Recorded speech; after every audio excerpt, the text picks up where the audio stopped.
Prabha foundation की ओर से hotel landmark में 3 बार के फिल्म फेयर अवार्ड प्राप्त करने वाले प्रसिद्ध साहित्यकार इरशाद कामिल की पुस्तक काली औरत का ख्वाब पुस्तक का विमोचन हुआ। प्रभा फाउंडेशन विगत 40 वर्षों से पूरे देश में साहित्य, संगीत एवं कला पर वर्कशॉप आयोजित करती चली आ रही है। कार्यक्रम में कानपुर शहर के जाने माने साहित्यकारों एवं कला प्रेमियों ने शिरकत की।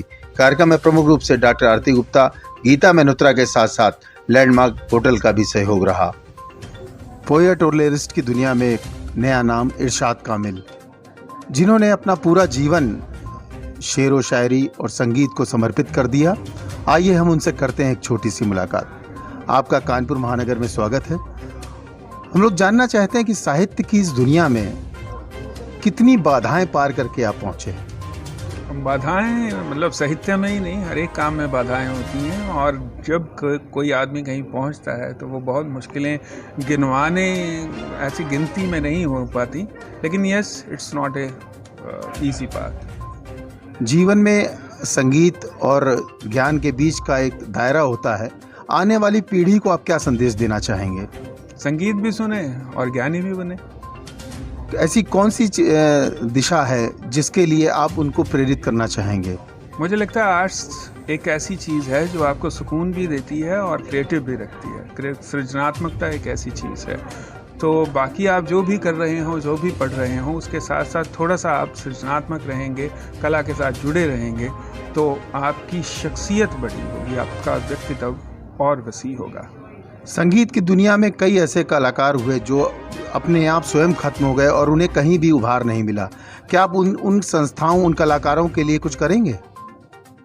मैं जो कर सकता हूँ मैं करूँगा। आप बताइए मैं क्या करूँ? मैं बिल्कुल करूँगा। मतलब मुझे लगता है कि जो वक्त होता है वो एक छन्नी की तरह होता है।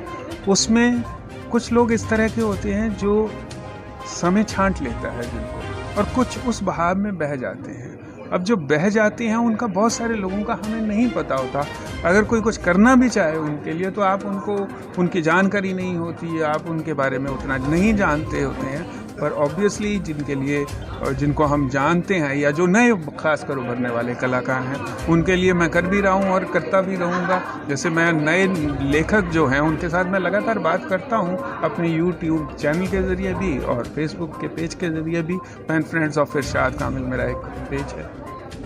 आधुनिक पीढ़ी ने किताब और इलेक्ट्रॉनिक के बीच में किताब की दुनिया कुछ अधूरी सी महसूस होने लगी है। इस पर कुछ कहना चाहेंगे? नहीं, किताब अपनी अहमियत कभी ख़त्म नहीं करेगी और ना हो सकती है किताब की अहमियत ख़त्म।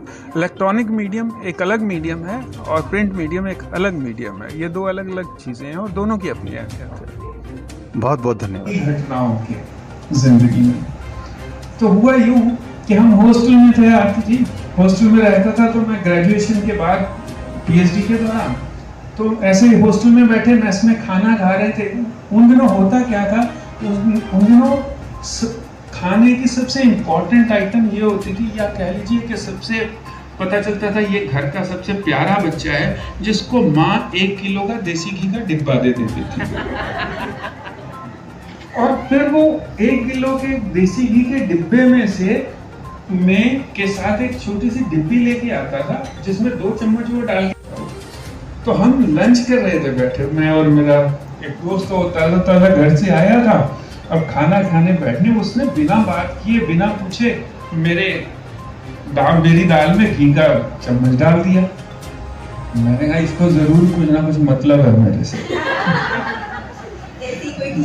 हाँ, इतनी बड़ी रिश्वत दे रहा है मुझे, मतलब ये जरूर मुझे कुछ बोलने वाला है कि मेरा ये काम कर देना।